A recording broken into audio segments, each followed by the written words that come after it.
वळ्या पुढल्या बातमीकडे. महादेव मुंडेंचा शवविच्छेदन अहवाल उघड झालाय. महादेव मुंडेंच्या शरीरावरती 16 प्राणघातक वार होते.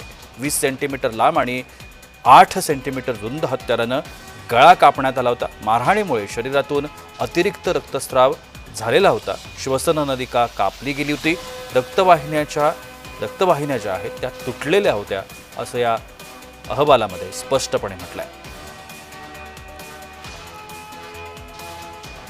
अहवालात काय म्हटलंय आपण पाहूया. मारहाणीमुळे अतिरिक्त रक्तस्राव झाल्याचं अहवालात म्हणण्यात आलंय. 20 सेंटीमीटर लांब आणि 8 सेंटीमीटर रुंद हत्यारानं गळा चिरण्यात आल्याचं देखील या अहवालामध्ये स्पष्टपणे म्हटलंय. महादेव मुंडेच्या शरीरावर 16 प्राणघातक जखमा असल्याचं देखील स्पष्ट करण्यात आलंय. उजव्या मानेवर 4 जखमा होत्या असं देखील सांगण्यात आलं. श्वसन नलिका कापल्यानं रक्तवाहिन्या तुटल्या होत्या असं देखील म्हणण्यात आलं. मानेवर हल्ला करताना घाव चुकल्यानं जखम तोंडावरून कानापर्यंत गेली असं देखील सांगण्यात आलं. डाव्या आणि उजव्या हाताला अंगठ्याजवळ, तळ हातावर, मधल्या बोटावर देखील जखमा होत्या असं देखील लिहिण्यात आलंय. दरम्यान या घटनेवरती काही संतप्त प्रतिक्रिया आल्यात, आपण पाहूया.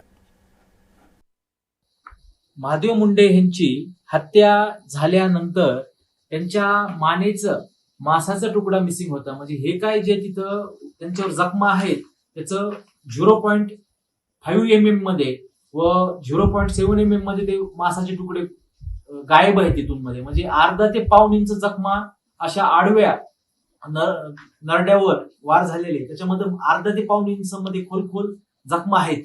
तिथं मांस गायब आहे. असे 3 ते 4 वार धारेदार शस्त्राने महादेव मुंडे यांच्या हत्यारांनी त्यांची हत्या केली. ह्या हत्येमागं वाल्मिक कराड व त्याची मुलं व त्यांची टोळी आहे. हे परळीमध्ये घराघरात माहिती आहे, सर्वांना माहिती. हत्या कशामुळे झाली हे जमिनीच्या व्यवहारातून, वादातून ही जाणून बुजून छोट्या कारणावरून वाल्मिक कराडने ही व त्याच्या मुलांनी हत्या केली. आज आता मी पूर्ण माझ्या फॅमिली सोबत इथं आले आहे. SP सरांना एवढंच म्हणलं की आम्हाला न्याय पाहिजे. तरी पण SP सर म्हणले आहे जेवढं होईल तेवढा प्रयत्न करूत. आम्ही निवेदन बी दिलं आहे SP सरांना. हे सगळ्यांना आमच्या फॅमिलीनं मिळून आत्मदहनाचा त्यांना इशारा दिला आहे. 8 दिवसात आरोपी नाही अटक झाली तर आम्हाला न्यायालयात दाखल करायचं म्हणलं तर सबूत लागते. मग बाळाभाऊ बांगरपशी जर सबूत असतील की त्यांनी हे करूत म्हणले, आरोपी अटक करूत तात्काळ. SIT CIDचं काय आहे सगळं सानप सरांना आरोपी माहिती आहेत. मी पहिल्यापासूनच सांगत आहे त्यांची CDR मागत आहे. यांच्या तपासात काहीच वेग नाही ना. पण आता थोडासा SP सर वेग करत आहेत, तर न्यायाची थोडीशी भूमिका वाटत आहे. एक बीडमधलं महादेव मुंडे हत्या प्रकरण देखील या ठिकाणी आलं. याच्यामध्ये खरं म्हणजे आपण जर बघितलं तर मोठ्या प्रमाणात तपास चाललेला आहे. आत्तापर्यंत तंत्रज्ञानाचा वापर करून मिळालेल्या माहितीचं विश्लेषण करून 196 इसमांकडे विचारपूस केली आहे.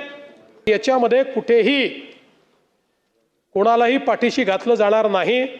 तर या संदर्भात जी काही कारवाई करण्याची गरज आहे ती कारवाई केली जाते आणि पुढे देखील ती केली जाईल. SP फक्त याच्याकडचा तपास काढून त्याच्याकडे देणे, त्याच्याकडचा तपास काढून याच्याकडे देणे, यांनी महादेव मुंडेंच्या खुनाचा जे आहे ते तपास लागणार नाही. हा तपास लवकरात लवकर लागला पाहिजे. आणि मध्ये तर असा प्रयत्न झाला की ही केस CID कडे वर्ग करण्याचा सुद्धा प्रयत्न झाला. माझं मत आहे की CID कडे केस वर्ग करण्याची गरज नाही. बीडच्या SPनी स्वतः लक्ष घालून तपास केला तर 8 दिवसामध्ये हे खुनी सापडते.